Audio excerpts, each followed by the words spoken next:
How to fix TikTok comments not loading. Hey guys, and welcome back to the channel. If your TikTok comments are not loading, here are some steps that you can follow. To get started with, open your TikTok application and then tap on the profile icon on the bottom right.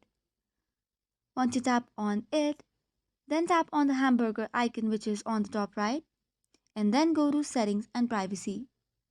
After that, tap on account and then you will see your account information. Make sure you have verified your phone number or email address.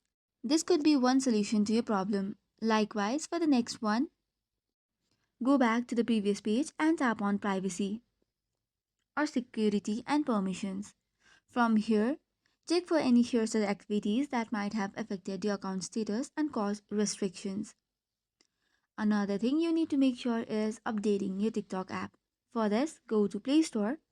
On the search bar, type in TikTok, and if there is an update button available, make sure to tap on it. However, if this does not work, go back and long press your TikTok app. Then go to App Info and then on Storage and Cache. After that, tap on Clear Cache and Clear Storage. This might require you to log in again. Now go back to the previous page and tap on Permissions. Make sure all the necessary permissions has been given. However, if none of this work, the issue might be due to the TikTok end or server. For this, you can check for the status on Twitter or any other social media platform and wait until it is fixed. So this is all for today's video. For more such contents, do not forget to hit the like and subscribe button. Thank you and keep watching.